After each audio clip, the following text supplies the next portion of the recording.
Hi there. Welcome to another Patreon question and answer video. This time for a scenic view, we're looking at my home neighborhood. This is Inwood Park. Inwood Park is beautiful. It's untamed. It can be a little noisy. Right now there's some school kids enjoying themselves all around. And most importantly, it's got a beautiful salt marsh. You can see a bunch of mallards out here. And that bridge is what separates Manhattan from the Bronx. Let's get started on your questions. Anna asks, what is your favorite mystery story? Now, I don't have a specific one. I was trying to think about that the other day.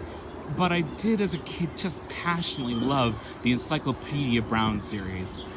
This idea of a kid who was so smart and was able to solve little clues, just like Sherlock Holmes, based on what a person said, what was on their hands when they misspoke or was trying to deceive people. I always thought it was so brilliant and so summed up so neatly.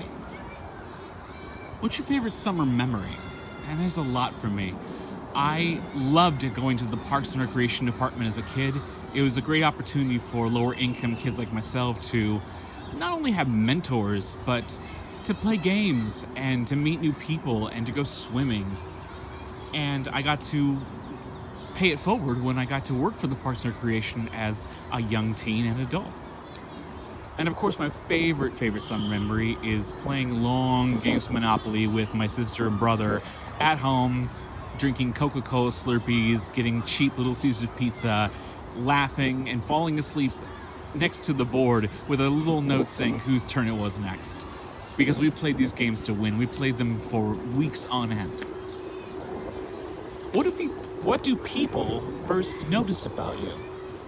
Well, as you can tell by me filming this way, it's my voice. They often say, hey, that sounds like a radio voice. You should do radio things. And I'm not trying. I'm just talking. So I don't get it. But now that I've been doing voiceover, I'm glad. I'm glad to see that there is some recognition for what my silly old mouth makes. What do you remember about the last week of school and your favorite memories of that? That's from my sister, Jelena. Hi, Jelena. Hi, Jelena's kiddos, Gavin, Kennedy, and of course, Carter J. As elementary school went by, my favorite thing about the last week of school I remembered was getting Scholastic books. You could get Scholastic books that last week, and I used to get ones with jokes in them. I'd get all kinds of fiction stories.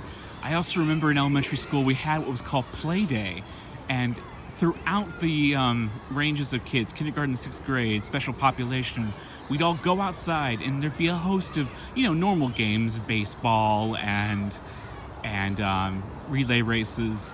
But what I loved the most was the parachute games. It took everybody, you all held a corner of the parachute, lifted it up, and for a moment it felt like it was flying. It was just the best. For junior high, high school, and college even, the last week of school to me always meant like a weird sense of regret and nostalgia and love. Like, how Christmas is supposed to bring out the best in people? I think the last week of high school and junior high and college do the same, where everyone wants to be kinder, the yearbooks come out, and people really speak what their heart feels, and we're afraid to say for almost the whole year. I mean, how many of us got the, I wish you would have asked me out, or I'm glad that I got to know you? In between the, keep it real and ta-ta for now and have a good summer and stay cool nonsense. Next question. Discuss New Kids on the Block and puppets in general from my mama.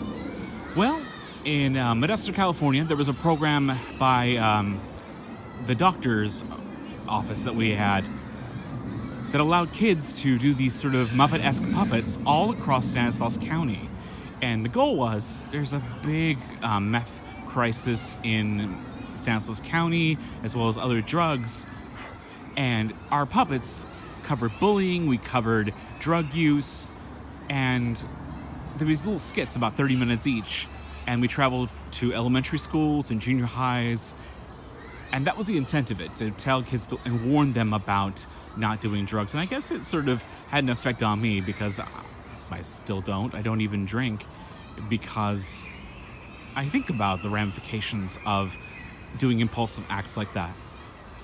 On top of which, while I was doing New Kids on the Block, there was a A woman who I didn't know was actually stalking me at the time, who signed up to do the puppetry just because she had I wouldn't say crush, I would say lust for me. And as a kid, it still confused me. And as an adult, it still confuses me because looking at myself, I don't see myself as someone who's an object of lust. Love, certainly, but not lust. There was a puppet originally in King of the Hobos, the first version we did, an hour-long one. It was a cute little hobo puppet. His name was Mortimer. He didn't last long for obvious reasons because his voice sounded like this. Hi, guys! My name's Mortimer. Ah! Yeah, that was really grating on people's nerves after a while. Questions for you. Let's go specific this time because I want you all to hear this and I want you all to respond with your own specific answers. Anna, do you have a summer superstition, something you absolutely have to do to make it a great summer? Amy, what does love mean to you? Jelena, what's the best part about being a mom? Mi mama, what is something you've always wanted to do, but it's whatever yourself has been holding it back?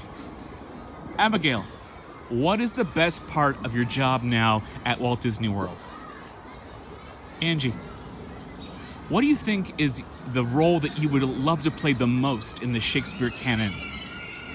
Carlos, what is your favorite song to play on guitar? Something that continues to tap into your emotional core even though you played it 100 times.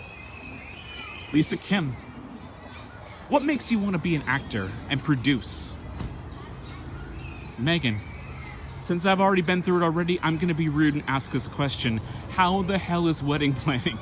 Feel free to complain or share some love or share things you've liked and share things that you really wish didn't have to happen. Give my love to David as well. And lastly, but not least, Paula. If you were to give someone advice on how to run a business or how not to run a business, what would you say? I love you guys so much.